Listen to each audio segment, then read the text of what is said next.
नमस्कार, साधना plus news पर पंजाब, हरियाणा, हिमाचल की खबरें देख रहे हैं आप। मैं हूं आपके साथ प्रगति चतुर्वेदी। खबरों की शुरुआत करेंगे, लेकिन उससे पहले एक नजर इस वक्त की हेडलाइंस पर। प्रदेश भर में एम्बुलेंस के नाम पर चल रहा अवैध कारोबार। निजी एम्बुलेंस चालक मरीजों से वसूल रहे 10 गुना किराया। डिप्टी सीएम ने निर्धारित किए दाम। देश भर में ऑक्सीजन को लेकर मची अफरा तफरी। स्वास्थ्य मंत्री अनिल विज ने उठाई मांग, कहा ऑक्सीजन प्लांट का संचालन और नियंत्रण सेल बनने के हाथ में सौंपा जाए। कैथल में नगर परिषद के चेयरपर्सन पर लगे रिश्वत लेने के आरोप। रिश्वत लेते रंगे हाथों हुए गिरफ्तार। मामले की छानबीन में जुटी पुलिस। फगवाड़ा में पुलिस का बेरुखा चेहरा आया सामने। हफ्ते भर लगने वाली सब्जी मंडी को पुलिस ने करवाया बंद। रोज कमाकर खाने वाले लोगों के सामने पैदा हुआ रोजी रोटी का संकट। चलिए खबरों की शुरुआत सोनीपत से करेंगे, जहां सोनीपत समेत प्रदेश भर में एम्बुलेंस के नाम पर अवैध कारोबार जारी है। जहां ऑक्सीजन की किल्लत दिखाकर निजी एम्बुलेंस चालक मरीजों से 10 गुना किराया वसूल रहे हैं। आपको बता दें कि सोनीपत के खानपुर से सोनीपत सिविल हॉस्पिटल में 35 किलोमीटर की दूरी के लिए मरीज से लगभग 5,000 रुपए निजी एम्बुलेंस चालक द्वारा वसूले गए। वहीं एम्बुलेंस को लेकर डिप्टी सीएम ने सोनीपत में 7 से 15 किलोमीटर के रेट निर्धारित कर दिए गए हैं, लेकिन बावजूद इसके कालाबाजारी रुकने का नाम नहीं ले रही है।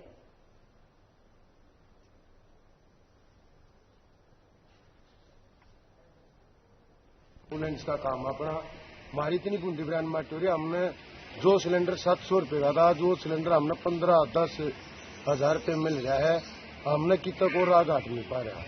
सरकार या तो हमारे तो ऑक्सीजन दवा दो। सारी मेडिकल में सरकारी गाड़ी एम्बुलेंस में ऑक्सीजन लाग रही है, हमने ऑक्सीजन क्यों नहीं मिल रही। ब्लैक पे ले रहे हैं और ब्लैक पे ले हुआ यूरिया ले हुआ, फिर ये खाने का बात है। इसका समाधान भाई चलो हमारा कुछ सरकार कर दो, ना तो हम तो कहाँ से इस प्रकार की ऑक्सीजन जो मिल रही है। सारे हो रहे हैं भाई साहब, कहीं देख लो, पूरे भारत की कह रहे हैं हम, देख लिया अपनी आड़ा की नहीं कह रहे। एम्बुलेंस से 10 से 20 हजार रूपये वसूल रहे हैं, चाहे वो निजी है। सरकार का ऑलरेडी आदेश आ चुका है कि 7 रुपए और 15 रुपए किलोमीटर के माध्यम से ज्यादा कोई भी चार्ज नहीं।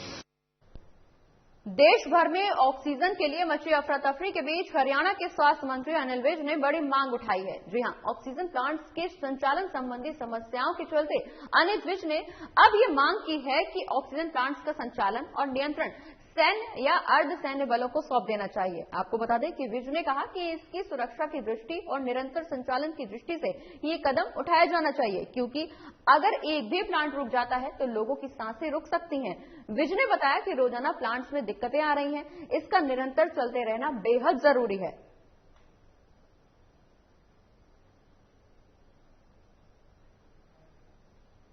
जनरेशन प्लांट्स का संचालन और नियंत्रण मिलिट्री या पैरामिलिट्री फोर्सेस के हवाले कर दिया जाना चाहिए, इनकी सुरक्षा की दृष्टि से भी और स्मूथ फंक्शनिंग की दृष्टि से भी, क्योंकि रोजाना प्लांटों में दिक्कतें आ रही हैं और एक प्लांट भी जब रुक जाता है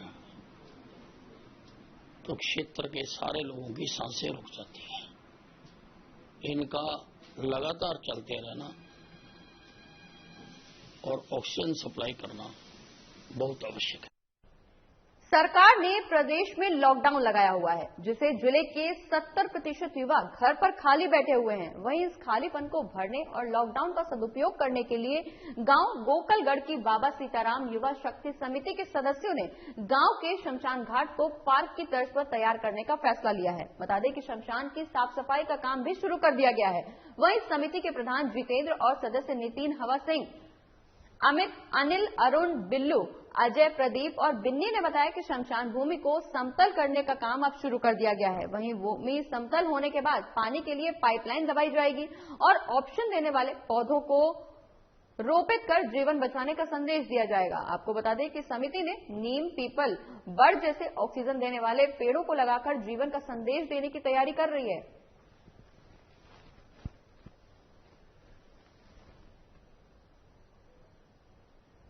मकसद ये है कि जब लॉकडाउन में जैसे हम सब घर थे तो हम ये टीवी न्यूज पे वगैरह देख रहे थे कि किस तरह से मौतें होने लग रही है, जिससे शमशान घाट के ऊपर भी हमने अपना ध्यान दिया। तो शमशान घाट में हमारे जो शमशान घाट का था वो बहुत बुरा हाल था। तो हमने सोचा क्यों ना इस समय का सदुपयोग किया जाए। हमने सब बच्चों ने मिलकर, जितने भी साथी थे बच्चों ने साथियों ने मिलकर एक टीम बनाई और टीम बना के हमने इसके सौंदर्यीकरण के लिए यहाँ लेवलिंग के जेसीबी से कुछ कार्य करवाया, कुछ लेवलिंग की, कुछ हमने खुद मेहनत की। तो हमने इसका एक लेवल बनाया और इसके ऊपर आगे का सिस्टम ये है कि हम इसमें चाह रहे हैं कि कटीली झाड़ियाँ वगैरह सब समाप्त हो गई, अब इसमें कटीली झाड़ियाँ है नहीं और हम इसे हरियाली वाला बनाना चाहते हैं, जिसमें त्रिवेणी लगाना चाहते हैं। मैं परवीन गांव गोकलगढ़ बीएसआर युवा शक्ति सदस्य हैं और ये लॉकडाउन में जिस तरह सरकार ने 1 हफ्ते का लॉकडाउन है, इसका सदुपयोग करते हुए हमने अपने शमशान भूमि को सौंदर्यीकरण करते हुए इसमें त्रिवेणी जो हमारे वृक्ष है वो लगवाएंगे।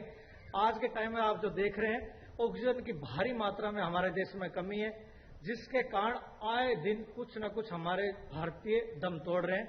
ये त्रिवेणी लगाने से हम ऑक्सीजन की भरपूर मात्रा हमारे यहाँ आसपास के इलाके में मिलेगी और एक अच्छा माहौल बनेगा, व्यायाम का, एक स्वस्थ रहने का। बढ़ते आगे, जहां कैथल नगर परिषद चेयरपर्सन सीमा कश्यप सहित उनके पिता और भाई पर रिश्वत मांगने के आरोप में कैथल विधायक लीलाराम गुर्जर ने बयान दिया है। आपको बता दें कि लीलाराम बोले कि चेयरपर्सन सीमा कश्यप पर पहले भी भ्रष्टाचार के कई आरोप लगे हैं। उनके पिता ने भी भ्रष्टाचार फैलाया है और वो जो ठेकेदार हैं वो इनसे भी ज्यादा भ्रष्ट हैं और ब्लैकलिस्ट हैं। वहीं लीलाराम ने कहा कि प्रशासन ये मांग करते हैं कि ठेकेदार का ठेका भी कैंसिल कराना चाहिए। लीलाराम ने कहा कि इस भ्रष्टाचार को बढ़ावा सुरजेवाला ने दिया है। बता दें कि कुछ दिन पहले कैथल विजिलेंस टीम ने बड़ी कार्रवाई करते हुए कांग्रेस समर्थित कैथल नगर परिषद चेयरपर्सन सीमा कश्यप के पिता सुरेश कश्यप और भाई शिवा कश्यप को 3 लाख रुपए की रिश्वत लेते हुए रंगे हाथों गिरफ्तार किया था। वहीं शिकायत के मुताबिक पिता और बेटे सफाई ठेकेदार से सफाई के काम का चेक जारी करने के लिए रिश्वत की मांग कर रहे थे। वहीं पिता और बेटे को 3 लाख रुपए की रिश्वत लेते हुए गिरफ्तार किया गया। तो कैथल नगर परिषद चेयरपर्सन सीमा कश्यप सहित उनके पिता और भाई पर रिश्वत लेने का आरोप लगा है, जहां विजिलेंस टीम ने उन्हें गिरफ्तार किया है। रिश्वत लेते हुए रंगे हाथों गिरफ्तार किया गया है। नगर परिषद चेयरपर्सन पर रिश्वत मांगने के आरोप लगे हैं, जिसके बाद नगर परिषद की चेयरपर्सन सीमा कश्यप सहित उनके पिता और भाई पर रिश्वत मांगने के आरोप लगे हैं, जिसके बाद अब उन्हें गिरफ्तार कर लिया गया है। आपको बता दें कि कैथल विधायक लीलाराम गुर्जर ने ये बयान दिया है कि चेयरपर्सन सीमा कश्यप पर पहले भी भ्रष्टाचार के आरोप लगे हैं, उनके पिता ने भ्रष्टाचार फैलाया है।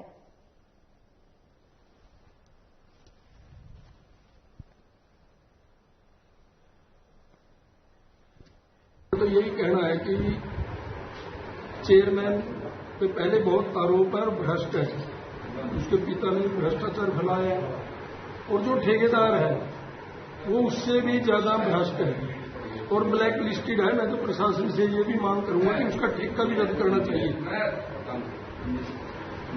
और इस भ्रष्टाचार को बढ़ावा सुरजेवाला ने दिया है।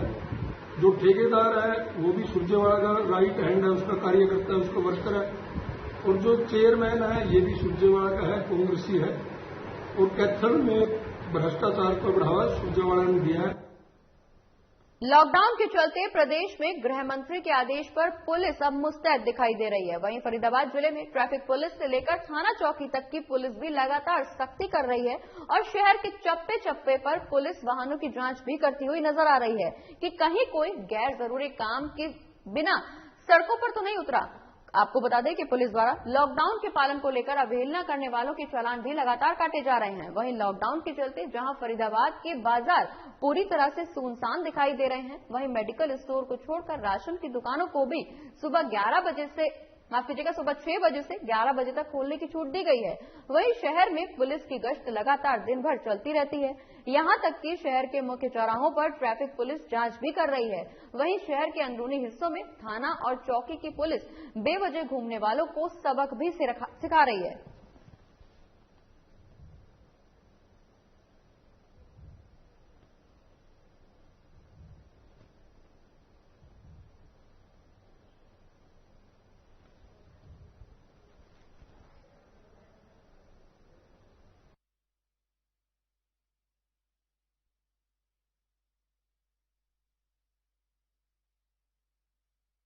का अभियान चलाया हुआ है। बीके चौक पे सभी को रोक के समझा रहे हैं, अगर कम से कम लिख लो, जब ज्यादा जरूरी काम हो उसी टाइम लिख लो। पहले से भी ज्यादा खतरनाक बीमारी चल रही है, चाहे वो गाड़ी हो चाहे ऑटो हो, सबको रोक के समझा रहे हैं। जिसके पास है उनका पास देख के उनको जाने दे रहे हैं, जिसके पास नहीं है उनको वापस भेज रहे हैं। ऑटो में 2 से फालतू सवारी है उनको उतार रहे हैं। ठीक है, जो बीमार आदमी है उन्हीं को जाने की इजाजत है, नहीं तो वापस भेज देते हैं ऑटो वालों को, आपने वापस जाओ। और अब बात भिवानी की करेंगे, जहां जिले में कोरोना संक्रमित मरीजों की बढ़ती संख्या को देखते हुए स्वास्थ्य विभाग ने मरीजों के लिए ओपीडी बंद कर संक्रमित मरीजों के लिए कोविड-19 सेंटर बनाने का फैसला लिया है। बता दें कि कोविड-19 के लिए ओपीडी में 80 ऑक्सीजन बेड की व्यवस्था भी की गई है। वहीं हर ऑक्सीजन सिलेंडर से 4 बेड को जोड़ा जाएगा। जिले में पिछले 5 दिनों से संक्रमित मरीजों की संख्या में तेजी से इजाफा देखने को मिल रहा है। इसी को देखते हुए अस्पताल प्रशासन ने लोगों को ऑक्सीजन बेड उपलब्ध कराने के लिए पहले से ही तैयारियां शुरू कर दी हैं। वहीं सिविल अस्पताल में ऑक्सीजन बेड बनाने का फैसला भी लिया गया है। बता दें कि सिविल अस्पताल में ओपीडी बिल्डिंग को कोरोना को लेकर इस्तेमाल किया जाएगा, जबकि ओपीडी को निक्कू वार्ड की तरफ बिल्डिंग में शिफ्ट किया जाएगा, जिससे सामान्य मरीजों को इलाज के लिए परेशानी न उठाना पड़े। वहीं अब जिले में कोरोना संक्रमित मरीजों के लगभग 500 से ज्यादा ऑक्सीजन बेड उपलब्ध हो जाएंगे। हमारे भिवानी हॉस्पिटल में जो बेड्स की संख्या है वो हमने बढ़ा दी है। हमारे पास ऑक्सीजन बेड्स 93 के करीब ऑक्सीजन बेड्स थे, जिनको हमने 80 बेड्स और ऐड कर 170 की संख्या बना दी है। और इसी तरह से आईसीयू भी हमने एक एक्स्ट्रा आईसीयू भी ऐड कर दिया है, आईसीयू 2, जिसमें हमने और 10 बेड्स बढ़ाए हैं। पहले जो हमारे पास 28 बेड्स आईसीयू में थे वो अब बढ़कर 39 हो गए हैं। और जो नया वार्ड हमने बनाया है उसका एक्सपेंशन हमने ओपीडी ब्लॉक में किया है। और करनाल के रुकनपुर गांव में तूड़ी के कूपों में और गोबर के उपलों के कूपों में भीषण आग लग गई। फायर ब्रिगेड की गाड़ी देरी से पहुंचती है, जिसके बाद आग पर काबू पाया गया। आपको बता दें कि आग लगने की वजहों का अभी तक पता नहीं चल सका। वहीं अचानक देर शाम तेज हवा और धूल भरी आंधी चलने के बाद कूपों में आग लग गई। ये मंजर करनाल के रुकनपुर गांव का है, जहां तूड़ी और गोबर के उपलों में आग लगने के बाद अफरा तफरी का माहौल कायम हो गया। गांव के सभी लोग अपने घरों से बाहर आ गए और आग बुझाने की कोशिशों में लग गए। सूचना मिली थी कि रुकनपुर गांव में खेतों की तरफ आग लगी हुई है और गांव की तरफ बढ़ रही है और गांव के बाहर की साइड में तूड़ी के कूप रखे हुए हैं और उपले बना के जो हम बटोड़े रख देते हैं वो रखे हुए हैं। तो फायर ब्रिगेड से संपर्क करके हमारे कंट्रोल रूम द्वारा भी वहाँ फायर ब्रिगेड डिपार्टमेंट से संपर्क किया गया। फायर ब्रिगेड शायद एकदम आंधी आने की वजह से सभी अंगेज हो गई थी, लेकिन फिर भी यहाँ पे 2 फायर ब्रिगेड वाली हैं और अब आपके सामने 1.5 घंटा हो गया था। हम मौके पर पहुंचे, हमने आपके संज्ञान में मामला डाला, एसपी साहब को भी डाला, डीसी साहब को भी डाला, तो तब जाकर 1.5 घंटे बाद फायर ब्रिगेड आई है। नुकसान और ज्यादा हो सकता था, गनीमत है तो लोगों के घरों तक आग फैल रही है। जिस टाइम से हमें सूचना मिली थी उसी टाइम से दमकल विभाग से संपर्क किया जा रहा था। अब किस वजह से कहाँ गाड़ियां एंगेज हो चुकी थी, उनका कहना यही था कि एकदम से आंधी आने की वजह से कई जगह पे फायर ब्रिगेड की जरूरत पड़ गई है और उसके बाद जितना जल्दी अवेलेबल हो पाई हम यहाँ ले आए। फगवाड़ा के बाद फिल्लौर और फिल्लौर के बाद जालंधर में भी अब पुलिस का बेरुखा चेहरा सामने आया है। आपको बता दें कि जालंधर पुलिस ने हफ्ते भर लगने वाली सब्जी मंडी को अब बंद करा दिया है। जो लोग रोज कमाकर खाने वाले हैं उनके द्वारा रोष प्रदर्शन भी पुलिस के खिलाफ किया जा रहा है। बता दें कि जालंधर के प्रताप बाग इलाके में लगने वाली हफ्ते बाद छोटी सब्जी मंडी को पुलिस ने जबरदस्ती हटवा दिया, जिसके बाद सब्जी वालों ने रोष प्रदर्शन किया है। वहीं सब्जी विक्रेताओं का कहना कि उनका एक ही कारोबार है जो हफ्ते में सिर्फ 4 दिनों ही चलता है, इससे भी वो घर का गुजर बसर करते हैं। वहीं अब पुलिस प्रशासन ने इसे भी बंद करवा दिया है, तो हम अपने बच्चों को लेकर कहां जाएं?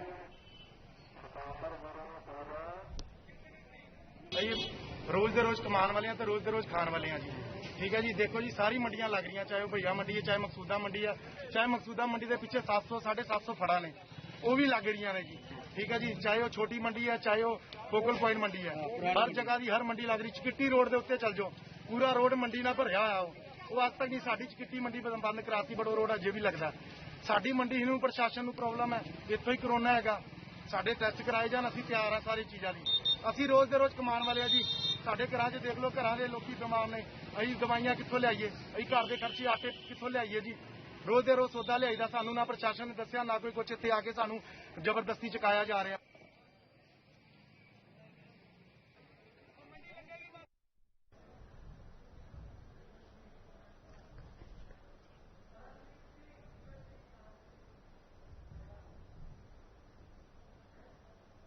और इसी खबर पर ज्यादा जानकारी के लिए ब्यूरो चीफ परमजीत सिंह जी हमारे साथ जुड़ गए हैं। परमजीत जी, लगातार लॉकडाउन की मांग की जा रही थी, अब लॉकडाउन लगा दिया गया है कोरोना की चेन को तोड़ने के लिए। बावजूद इसके इस दौरान वैसे ही लोगों के सामने रोजी रोटी का संकट है। ऐसे में सिर्फ मात्र 4 दिन लगने वाली सब्जी मंडी को भी पुलिस प्रशासन के द्वारा हटा दिया गया है। जो लोग रोज कमा रहे हैं, रोज खा रहे हैं, उनके सामने आर्थिक संकट मंडराने लगा है। इसके लिए राज्य सरकार ने क्या कुछ व्यवस्थाएं की हैं, जिला प्रशासन ने क्या कुछ व्यवस्थाएं की हैं? जैसे कि पिछले कई दिनों से जो है लॉकडाउन का सिलसिला जो चलता जा रहा है, वीकेंड पे लॉकडाउन है और कभी और चल रहा है। इसी बीच जो हफ्तावार जो सब्जी मंडी लगाने वाले हैं, जिसकी 1 महीने में सिर्फ 4 बार ही सब्जी मंडी लगती है, उन्होंने उनका आज अपना आक्रोश जो है वो बिल्कुल फूट कर बाहर आया है। क्योंकि पुलिस प्रशासन ने उनकी जो मंडियां थी, हफ्तावार मंडी है, उनको जबरदस्ती उठाने की कोशिश की, जिस पर उन्होंने पूरा इसका जो है प्रतिरोध किया सब्जी मंडी वालों ने और कहा कि हम भूखे अपने इस हालात में अपने बच्चों को कैसे पालें। या तो प्रशासन हमारा इस चीज का जो है इंतजाम करे, नहीं तो हमें ये मंडी लगाने का पूरा मौका दे। बिल्कुल परमजीत जी, लगातार ऐसी बातें सामने आ रही हैं कि आर्थिक संकट की वजह से लोग अपनी जान गंवा रहे हैं। ऐसे में लॉकडाउन लगा हुआ है, जहां कोरोना महामारी का खतरा लोगों में घर कर रहा है, लोगों में डर बना रहा है। लोग कोरोना महामारी की जगह अब आर्थिक तंगी से मरने के लिए मजबूर हो रहे हैं।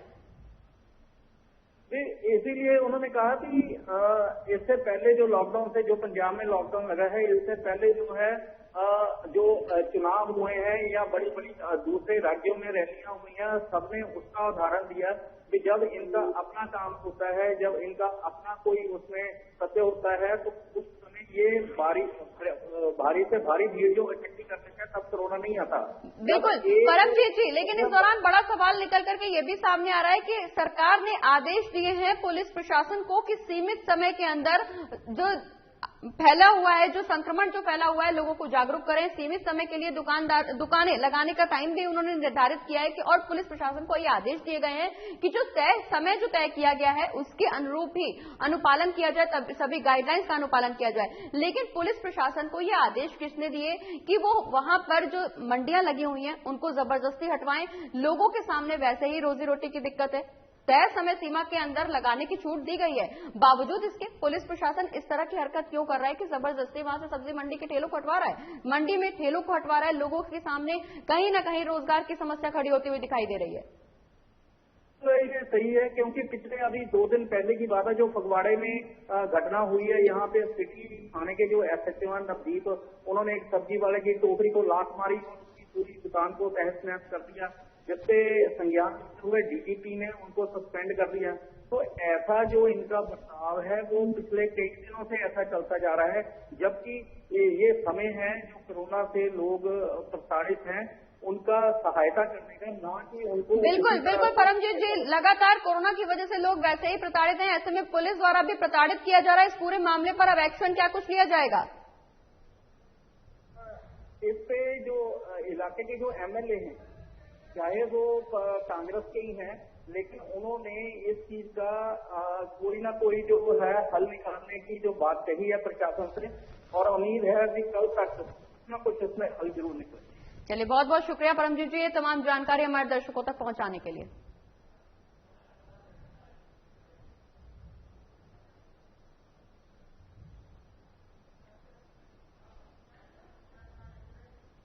बढ़ते हैं आगे। कभी उठक बैठक करते हैं तो कभी माफी मांगते हैं। ये वो लोग हैं जो हरियाणा में लगे लॉकडाउन को मजाक समझ रहे हैं।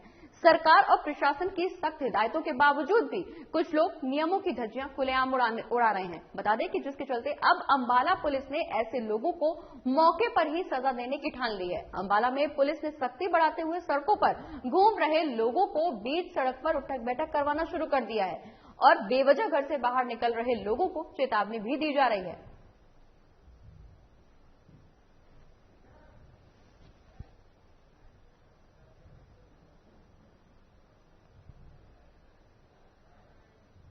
सरकार ने जो लॉकडाउन की घोषणा की है और हमारी पुरजोर कोशिश है कि हम इसको सफल बनाएं और हमने इसी लॉकडाउन के चलते मेरे थाना कैंट क्षेत्र में 10 से 12 जगह ऐसी नाकाबंदी मैंने कर रखी है और आप ये देखा भी हो, हम जो लोगों के पास जो पास है या जो जिनके पास ई पास है या जिनको और गवर्नमेंट उनको हम जाने की परमिशन दे रहा है, बाकी लोगों के खिलाफ हम कार्रवाई भी कर रहे हैं। और कुछ लोग आपने देखा भी होगा, इन्होंने कहा कि हम आगे लॉकडाउन की व्यवस्था नहीं करेंगे, तो उनको वार्निंग देकर रिलीज भी किया गया।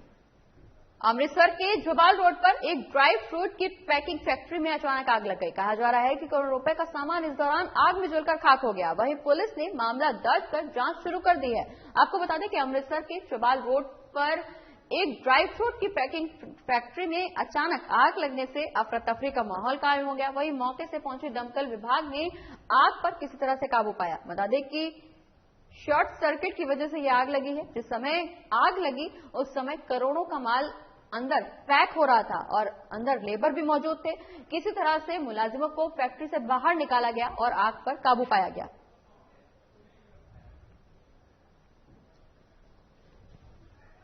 आम और काजू की फैक्ट्री है जहाँ पैकिंग होती थी। 300 के लोग 300 से ज्यादा लोग जो काम करते थे वहाँ फैक्ट्री में आग लगी है। लेकिन जानी नुकसान अभी तक कुछ नहीं हुआ। आग का कारण भी कुछ नहीं पता चल रहा अभी तक, क्योंकि बेदामा की फैक्ट्री है, बजाज फैक्ट्री। इस करके थोड़ा जैसे वो फायर ब्रिगेड भी आई है, सहायता आपको भी सभी पता चल ही रहा है कि जैसे जैसे पता चलेगा आग के कारण का वो देखो जी 12:15 वजे सानू तलाह आई सी। अं सेवा सोसायटी फायरगेट हावस्ती राम तो आए थे। अं मौके पर आके देखा चबाल रोड फैक्ट्री च अग लगी है। मौके पर आके देखा काजू वगैरह पैकिंग है, डब्बे डुब्बे ही खत्ते थे जिन्हों भयानक अग लगी हुई है। देखो नुकसान का मालका ना पता करके ही है कितना का नुकसान होया।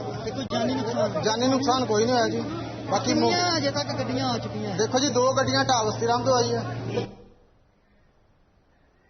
और बीते दिनों थाना डावा अधीन नाबालिग लड़के के हत्या की वारदात को अंजाम देने वाले 3 आरोपियों को पुलिस ने गिरफ्तार किया है। आपको बता दें कि इस पूरे मामले का पुलिस ने खुलासा कर दिया, जिसके चलते पुलिस ने 3 आरोपियों को गिरफ्तार किया।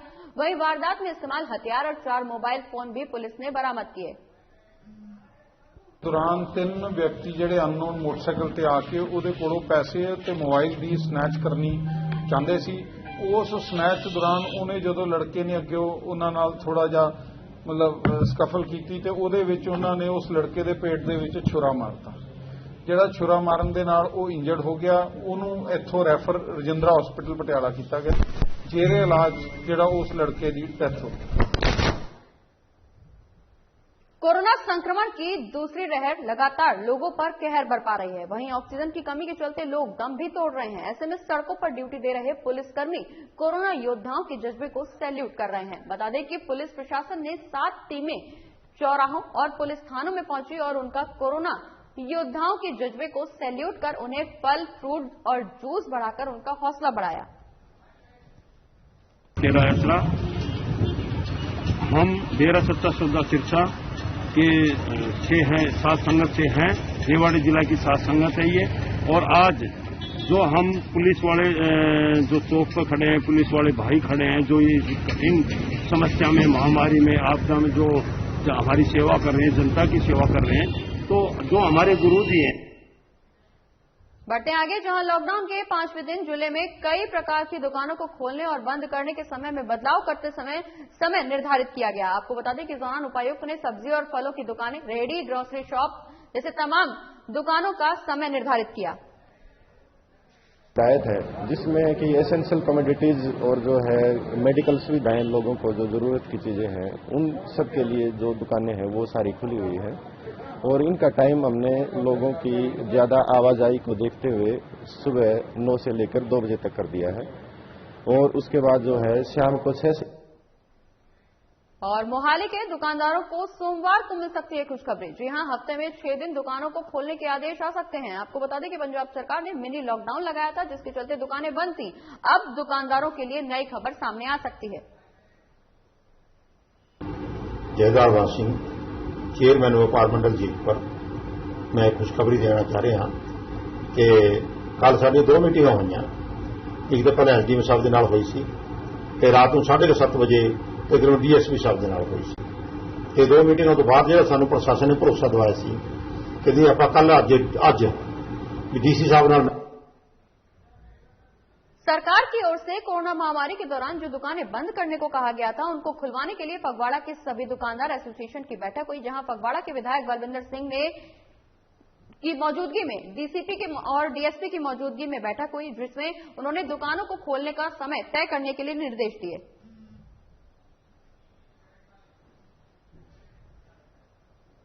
बढ़ते आगे, जहां कोरोना महामारी के चलते हुए ये इलेक्शन पोस्टपोन कर दिए गए हैं, वहीं इस दौरान मेंबर्स का कहना है कि हम और गांव वालों की सर्वसम्मति से प्रधान और मीत प्रधान को चुन लिया गया है। गांव वालों की सर्वसम्मति से गांव वालों ने बताया कि जो आने वाला सीजन है और हमारे गांव में कुछ ऐसे किसान भी हैं जिनके पास से औजारों की कमी है और वो कमी को पूरा करने के लिए सर्वसम्मति से प्रधान और मीत प्रधान को चुन लिया गया है।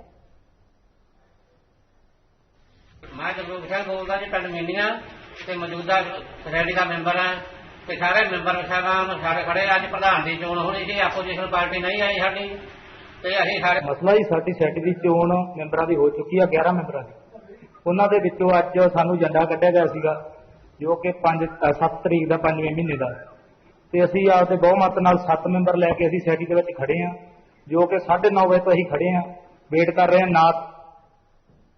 अगली खबर यमुनानगर से है, जहां कोरोना के मरीजों की संख्या को बढ़ता हुआ देखकर यमुनानगर का पुलिस प्रशासन अब सख्ती बरतने लगा है। इस दौरान बेवजह घर से बाहर घूम रहे लोगों के खिलाफ चालान भी काटा गया। वहीं लोगों को जागरूक करने की कोशिश भी पुलिस प्रशासन के द्वारा की गई।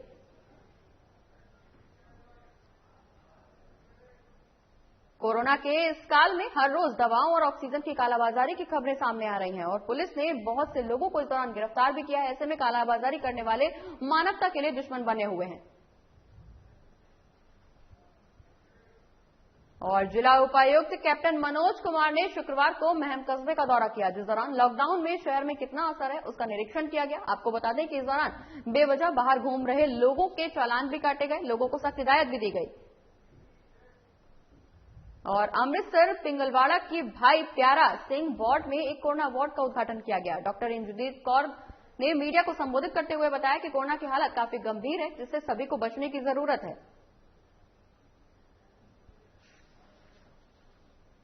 ਇਹ ਜਿਹੜਾ ਅੱਜ ਪਿੰਗਲਵਾੜਾ ਚੈਰੀਟੇਬਲ ਸੁਸਾਇਟੀ ਵੱਲੋਂ ਜਿਹੜਾ ਵਾਰਡ ਸ਼ੁਰੂ ਕੀਤਾ ਗਿਆ ਹੈਗਾ, ਇਹ ਵਾਰਡ ਜਿਹੜਾ ਹੈਗਾ ਇਹ ਕੋਵਿਡ ਦੇ ਲੈਵਲ 1 ਤੇ ਲੈਵਲ 2 ਮਰੀਜ਼ਾਂ ਦੇ ਵਾਸਤੇ ਸ਼ੁਰੂ ਕੀਤਾ ਗਿਆ ਹੈਗਾ। ਆਪਾਂ ਦੇਖ ਰਹੇ ਹਾਂ ਕਿ ਜਿਹੜੀ ਮਹਾਮਾਰੀ ਹੈਗੀ ਹੈ ਇਹਦੇ ਵਿੱਚ 3 ਪੜਾਅ ਹੁੰਦੇ ਆ। ਇੱਕ ਪੜਾਅ ਜਿਹੜਾ ਹੈਗਾ ਉਹ ਮਾਮੂਲੀ ਮਰੀਜ਼ਾਂ ਦੇ ਵਾਸਤੇ ਹੁੰਦੇ ਨੇ, ਦੂਜੇ 'ਚ ਉਹ ਮੱਧਮ ਮਤਲਬ ਹੁੰਦੇ ਨੇ ਜਿਹੜੇ। और इसी के साथ इस बुलेटिन में फिलहाल इतना ही। आप देखते रहिए साधना प्लस न्यूज। नमस्कार।